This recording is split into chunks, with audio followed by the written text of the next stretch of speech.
അൽഹംദുലില്ലാഹി റബ്ബിൽ ആലമീൻ. അസ്സലാത്തു വസ്സലാമു അലാ റസൂലില്ലാഹ് വഅലാ ആലിഹി വസ്ഹബിഹി അജ്മഈൻ. അമ്മാ ബഅദ്. അഊദു ബില്ലാഹി മിനശ് ശൈത്വാനിർ റജീം. ബിസ്മില്ലാഹിർ റഹ്മാനിർ റഹീം. ഇന്നമാ യൻഹാകുമുല്ലാഹു അനിൽ ലദീന ഖാതലൂകും ഫിദ്ദീനി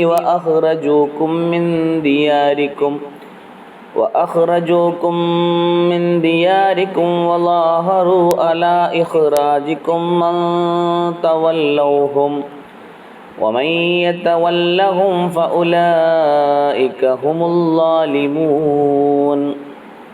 സദഖല്ലാഹുൽ അലിയുൽ അലീം. സ്നേഹം നിറഞ്ഞ സഹോദരി സഹോദരന്മാരെ, അസ്സലാമു അലൈക്കും വറഹ്മത്തുള്ളാഹി വബറകാതുഹു. അല്ലാഹു നമ്മെല്ലാം കാത്തുരക്ഷിക്കുമാറാകട്ടെ.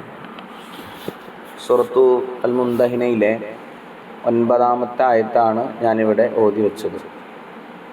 അതിൻ്റെ അർത്ഥം ഇങ്ങനെയാണ്: ഇന്നമാ യൻഹാക്കുമുല്ലാഹ്, അള്ളാഹു നിങ്ങളെ തീർച്ചയായും വിലക്കുന്നു. ഇന്നമാ തീർച്ചയായും, യൻഹാക്കും നിങ്ങളെ വിലക്കുന്നു, അള്ളാഹു അനില്ലദീന ഒരു സംഭവത്തെ കുറിച്ച്, യാതൊരുത്തരെ സംഭവിച്ച്, കുറച്ചാളുകളെ സംബന്ധിച്ച്, ഖാത്തലൂക്കും അവർ നിങ്ങളോട് യുദ്ധം ചെയ്യുന്നു, ഫിദ്ദീനി മതത്തിൻ്റെ പേരിൽ, വ അഖ്റജൂക്കും അവർ നിങ്ങളെ പുറത്താക്കുകയും ചെയ്തു, മിൻ ദിയാരിക്കും നിങ്ങളുടെ വീടുകളിൽ നിന്നും, വലാഹറു അവർ പരസ്പരം സഹായിക്കുകയും ചെയ്തു, അലാ ഇഖ്റാജിക്കും നിങ്ങളെ പുറത്താക്കുന്നതിൽ, അൻ തവല്ലൗഹും അവരെ ആത്മമിത്രങ്ങളാക്കുന്നതാണ് അള്ളാഹു വിലക്കിയിരിക്കുന്നത്.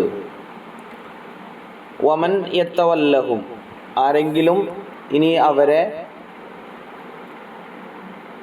അവരോട് പിൻപറ്റിയാൽ, അവരെ പിൻപറ്റിയാൽ എന്ന് പറഞ്ഞാൽ അവരോട് മൈത്രി പുലർത്തിയാൽ, ബന്ധം പുലർത്തിയാൽ, ഹുമുല്ലാലിമൂർ അവർ തന്നെയാണ് അക്രമകാരികൾ എന്നുകൊണ്ടാണ് ഈ ആയത്ത് അവസാനിപ്പിക്കുന്നത്. അപ്പോൾ 3 കാര്യങ്ങളാണ് ഇവിടെ പറയുന്നത്. 1, സത്യവിശ്വാസികളുമായി യുദ്ധം ചെയ്യുന്നവർ. 2, അവരെ വീടുകളിൽ നിന്നും പുറത്താക്കുന്നവർ. 3, അതിനുവേണ്ടി സഹായിക്കുന്നവർ. ഇവരോടാണ് ബന്ധം സ്ഥാപിക്കരുത് എന്ന്, അവരോട് ബന്ധം സ്ഥാപിക്കുന്നതാണ് അള്ളാഹു വിലക്കിയിട്ടുള്ളത്. കഴിഞ്ഞ സൂക്തത്തിൽ നമ്മൾ പറഞ്ഞത്, നിങ്ങളോട് യുദ്ധം ചെയ്യാത്ത, നാട്ടിൽ നിന്നും പുറത്താക്കാത്തവരോട് നല്ല നിലയിൽ നീതിയോടെ വർത്തിക്കണം എന്നാണ്. എന്നാൽ ആരുമായിട്ടാണ് ബന്ധം സ്ഥാപിക്കാൻ പാടില്ലാത്തത് എന്നാണ് ഈ ആയത്തിൽ പറയുന്നത്. അതിന് 3 കാരണങ്ങളും അള്ളാഹു പറയുന്നുണ്ട്. ഇവരോട് ബന്ധം സ്ഥാപിക്കുന്നതിൽ അള്ളാഹു വിലക്കിയിരിക്കുകയാണ്. ഇത് വിശ്വാസികളുടെ ഒരു നിലപാടായിരിക്കണം.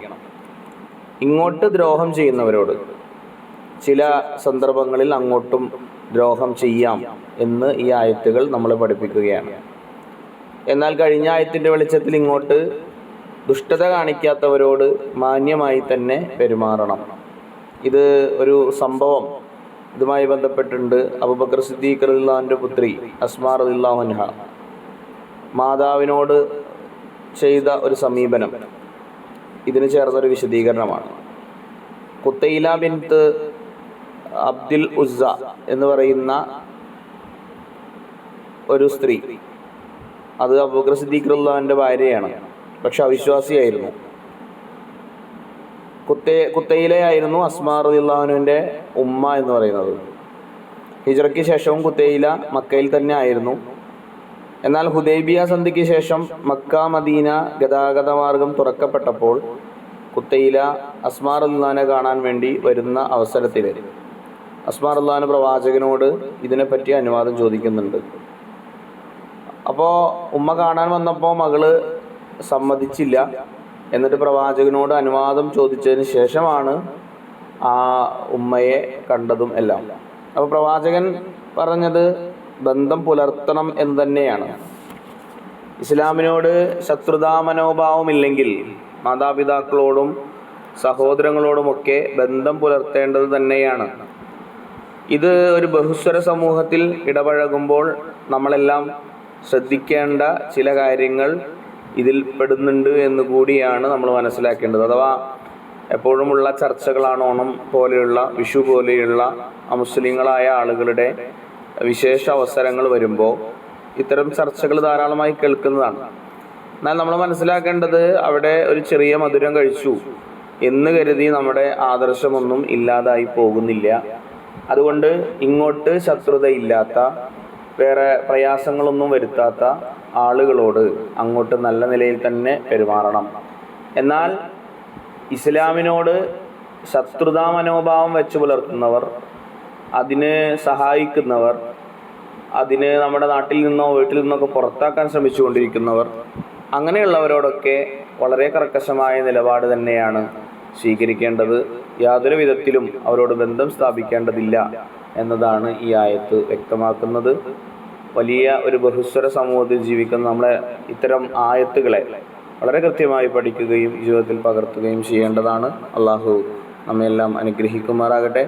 വാഹിർ ദഅ്വാനാ അൽഹംദുലില്ലാഹി റബ്ബിൽ ആലമീൻ. അസ്സലാമു അലൈക്കും വറഹ്മത്തുള്ളാഹി.